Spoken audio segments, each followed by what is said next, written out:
BJP की कमान संभालते ही नितिन नवीन की नई टीम को लेकर सुगबुगाहट तेज हो गई है, जिसमें मध्य प्रदेश से भी कई अनुभवी नेता शामिल हो सकते हैं। कयासों का बाजार सज चुका है और भोपाल की सड़कों पर पोस्टर भी लगने लगे हैं। दावेदारी के लिए राजधानी भोपाल की सड़कें पोस्टरों से पाट दी गई हैं। लेकिन क्या पोस्टर से मिलेगी नितिन की टीम में नेताओं को जगह? और मध्य प्रदेश के किन किन नेताओं के नाम की चर्चा की जा रही है, हमारी इस रिपोर्ट में देखिए। चौराहा हो, नुक्कड़ हो या सड़क पर लगे ऊंचे ऊंचे होर्डिंग, हर तरफ नितिन नवीन ही काबिज है। न ये तस्वीरें बिहार से हैं, न दिल्ली से, तस्वीरें मध्य प्रदेश की राजधानी भोपाल की हैं।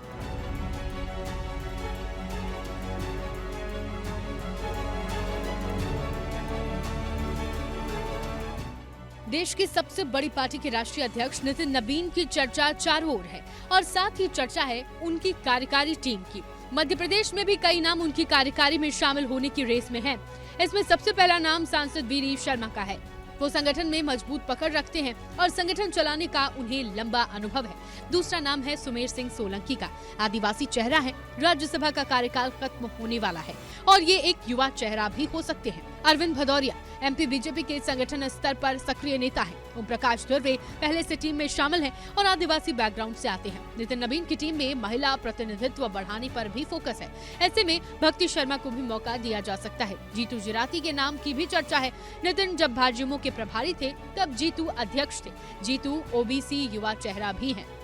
इनके अलावा नरोत्तम मिश्रा का नाम भी लिस्ट में है। नरोत्तम मिश्रा अनुभवी, वरिष्ठ और प्रभावशाली नेता हैं।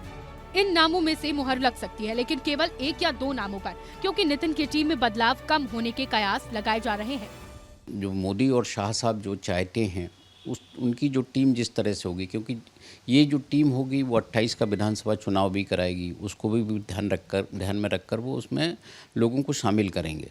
तो किसी भी राज्य के लिए बहुत ज़्यादा अवसर होते नहीं हैं, एक दो लोगों को छोड़कर कि उनको राष्ट्रीय कार्यकारिणी में समायोजन किया जाए। जगह कम है, ऐसे में बीजेपी नेताओं का मानना है कि युवाओं को जगह मिलेगी, लेकिन कांग्रेस ने इस मामले में बीजेपी को घेरा है। भारतीय जनता पार्टी के संगठन में सदैव परंपरा रही है कि सरकार हो या संगठन, सभी दायित्वों में युवाओं को पर्याप्त भागीदारी मिले, सामान्य पृष्ठभूमि से आने वाले लोगों को भी आगे बढ़ने के अवसर मिले, परिवारवाद को दरकिनार करके युवाओं को उनकी प्रतिभा, क्षमता और काबिलियत के बल पर स्थान मिल पाए राजनीति में न्यायोचित ढंग से। गणेश परिक्रमा, खुशामदखोरी, प्रधान चमचा, सह चमचा, उप चमचा और कई प्रकार के चमचा लोग, उनका आविर्भाव हो गया है और वो चारों तरफ चक्कर लगा रहे हैं नेताओं के। तो सही आदमी के लिए स्पेस कम होती चली जा रही है। सियासत हाई है। नितिन की मध्य प्रदेश की टीम पर ज्यादा फोकस इसलिए भी है क्योंकि एमपी से नितिन का पुराना कनेक्शन है। वो 3 साल तक मध्य प्रदेश के बीजेवाईएम के प्रभारी रहे हैं, जिससे प्रदेश के युवा नेता उनके साथ जुड़े हैं। इसके अलावा एमपी बड़ा राज्य है और लोकसभा में एमपी से बीजेपी को एक तरफा जीत मिली थी।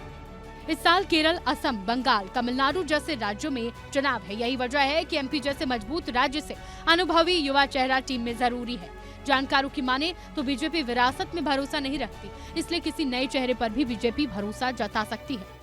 कि जो ये फैमिली से आ रहे हैं लोग, बच्चे आ रहे हैं सेकंड पीढ़ी के, तो जिस तरीके से नेता चाहते हैं कि उनके बच्चे आए, विरासत के आधार पे आए, तो वो नहीं होगा, क्योंकि भाजपा घोषित रूप से परिवारवाद का विरोध करती रही है। भाजपा ठहरी भाजपा अपने फैसलों से हमेशा चौंकाती है, इसलिए रेस में नेताओं के नाम तो हैं, लेकिन मुहर आला कमान ही लगाएगा और शायद एक बार फिर सभी को चौंकाएगा। और उन युवा चेहरों की भी तलाश की जा रही है जो अब लगातार काम कर रहे हैं, पार्टी से जुड़े हुए हैं और उनको अब नितिन नवीन की युवा टीम में जगह मिल सकती है या उनको इस टीम में शामिल किया जा सकता है। कैमरा पर्सन वीरेंद्र के साथ रंजना दुबे, विस्तार न्यूज, भोपाल।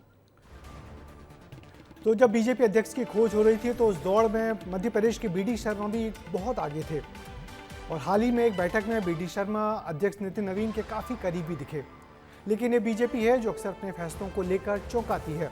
ऐसे में नितिन नवीन की टीम कैसी होगी, इसके लिए अभी कुछ दिन और इंतजार करना होगा।